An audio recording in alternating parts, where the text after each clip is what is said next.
ॐ नमो भगवते वासुदेवाय। ॐ नमो भगवते वासुदेवाय। ॐ नमो भगवते वासुदेवाय। यावानर्थ उदपाने सर्वतः सम्प्लुतोदके तावान् सर्वेषु वेदेषु ब्राह्मणस्य विजानतः। यावानर्थ उदपाने सर्वतः सम्प्लुतोदके तावान् सर्वेषु वेदेषु ब्राह्मणस्य विजानतः। यावानर्थ उदपाने सर्वतः सम्प्लुतोदके तावान् सर्वेषु वेदेषु ब्राह्मणस्य विजानतः। कर्मण्येवाधिकारस्ते मा फलेषु कदाचन मा कर्मफलहेतुर्भूर्मा ते सङ्गोऽस्त्व कर्मणि। कर्मण्येवाधिकारस्ते मा फलेषु कदाचन मा कर्मफलहेतुर्भूर्मा ते सङ्गोऽस्त्व कर्मणि। कर्मण्येवाधिकारस्ते मा फलेषु कदाचन मा कर्मफलहेतुर्भूर्मा ते सङ्गोऽस्त्व कर्मणि। कर्मजं बुद्धियुक्ता हि फलं त्यक्त्वा मनीषिणः जन्मबन्धविनिर्मुक्ताः पदं गच्छन्त्यनामयम्। कर्मजं बुद्धियुक्ता हि फलं त्यक्त्वा मनीषिणः जन्मबन्धविनिर्मुक्ताः पदं गच्छन्त्यनामयम्।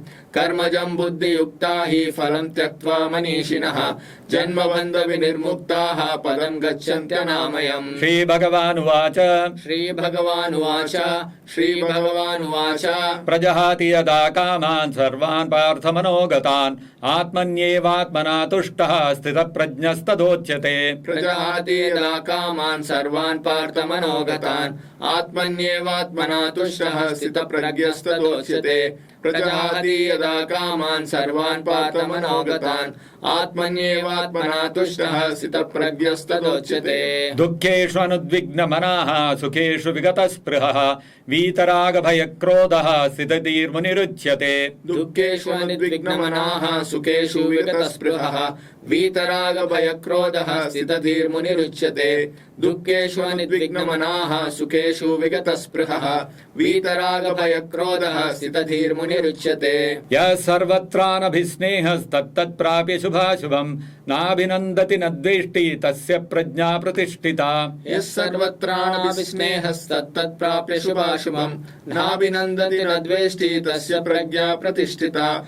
यः सर्वत्राणाभिस्नेहस्तत्तत्प्राप्य शुभाशुभम् नाभिनन्दति न द्वेष्टि तस्य प्रज्ञा प्रतिष्ठिता। यदा संहरते चायं कूर्मोऽङ्गानीव सर्वशः इन्द्रियाणीन्द्रियार्थेभ्यस्तस्य प्रज्ञा प्रतिष्ठिता। यदा संहरते चायं कूर्मोऽङ्गानीव सर्वशः इन्द्रियाणीन्द्रियार्थेभ्यस्तस्य प्रज्ञा प्रतिष्ठिता। यदा संहरते चायं कूर्मोऽङ्गानीव सर्वशः इन्द्रियाणीन्द्रियार्थेभ्यस्तस्य प्रज्ञा प्रतिष्ठिता। विषया विनिवर्तन्ते निराहारस्य देहिनः रसवर्जं रसोऽप्यस्य परं दृष्ट्वा निवर्तते। विषया विनिवर्तन्ते निराहारस्य देहिनः रसवर्जं रसोऽप्यस्य परं दृष्ट्वा निवर्तते।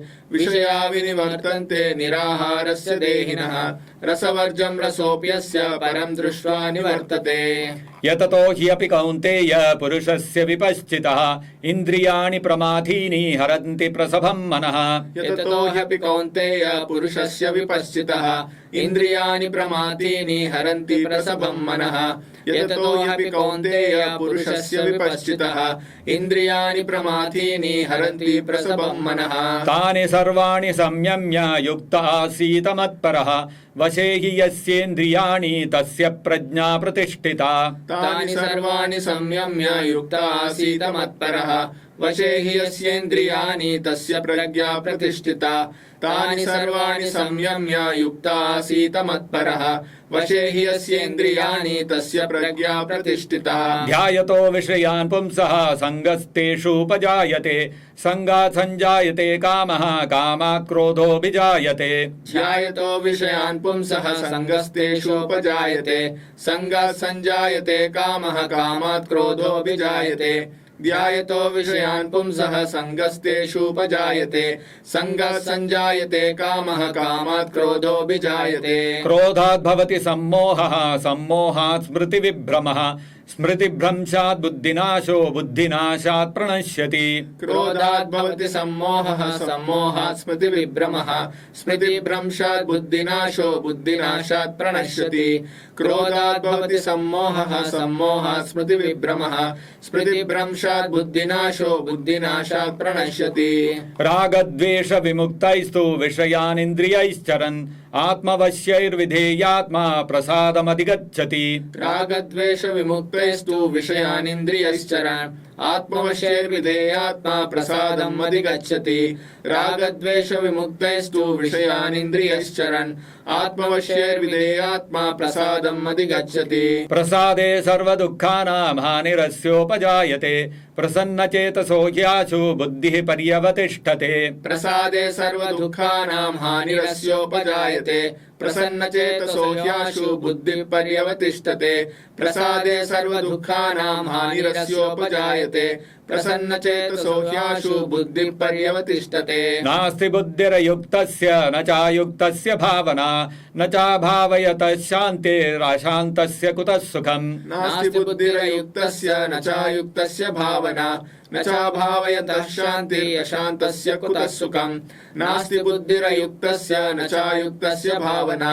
न चाभावयतः शान्तिः अशान्तस्य कुतः सुखम् इन्द्रियाणां हि चरतां यन्मनोनुविधीयते तदस्य हरति प्रज्ञां वायुर्नावमिवाम्भसि इन्द्रियाणां हि चरतां यन्मनोनुविधीयते तदस्य हरति प्रज्ञां वायुर्नावमिवाम्भसि इन्द्रियाणां हि चरतां यन्मनोनुविधीयते तदस्य हरति प्रज्ञां वायुर्नावमिवाम्भसि तस्माद्यस्य महाबाहो निगृहीतानि सर्वशः इन्द्रियाणीन्द्रियार्थेभ्यस्तस्य प्रज्ञा प्रतिष्ठिता तस्माद्यस्य महाबाहो निगृहीतानि सर्वशः इन्द्रियाणीन्द्रियार्थेभ्यस्तस्य प्रज्ञा प्रतिष्ठिता तस्माद्यस्य महाबाहो निगृहीतानि सर्वशः इन्द्रियाणीन्द्रियार्थेभ्यस्तस्य प्रज्ञा प्रतिष्ठिता या निशा सर्वभूतानां तस्यां जागर्ति संयमी यस्यां जागृति भूतानि सा निशा पश्यतो मुनेः या निशा सर्वभूतानां तस्यां जागर्ति संयमी यस्यां जागृति भूतानि सा निशा पश्यतो मुनेः या निशा सर्वभूतानां तस्यां जागृति संयमी यस्यां जागृति भूतानि सा निशा पश्यतो मुनेः आपूर्यमाणमचलप्रतिष्ठं समुद्रमाप प्रविशन्ति यद्वत् तद्वत् कामायं प्रविशन्ति सर्वे स शान्तिमाप्नोति न कामकामी आपूर्यमानमचलप्रतिष्ठं समुद्रमाप प्रविशन्ति यद्वत् तद्वत् कामायं प्रविशन्ति सर्वे स शान्तिमाप्नोति न कामकामी आपूर्यमानमचलप्रतिष्ठं समुद्रमाप प्रविशन्ति यद्वत् तद्वत् कामायं प्रविशन्ति सर्वे स शान्तिमाप्नोति न कामकामी विहाय कामान्य सर्वान् पुमान् सरति निःस्पृहः निर्ममो निरहङ्कारः स शान्तिमधिगच्छति विहाय कामान् यः सर्वान् पुमान् सरति निःस्पृहः निर्ममो निरहङ्कारः स शान्तिमधिगच्छति विहाय कामान् यः सर्वान् पुमान् सरति निःस्पृहः निर्ममो निरहङ्कारः स शान्तिमधिगच्छति एषा ब्राह्मी स्थितिः पार्थ नैनां प्राप्य विमुह्यति स्थित्वा स्यामन्तकालेऽपि ब्रह्मनिर्वाणं मृच्छति एषा ब्राह्मी स्थितिः पार्थ नैनां प्राप्य विमुह्यति स्थित्वा स्यामन्तकालेऽपि ब्रह्मनिर्वाणं मृच्छति एषा ब्राह्मी स्थितिः पार्थ नैनां प्राप्य विमुह्यति स्थित्वा स्यामन्तकालेऽपि ब्रह्मनिर्वाणं मृच्छति हरे कृष्ण कृष्ण कृष्ण हरे हरे हरे राम राम राम हरे हरे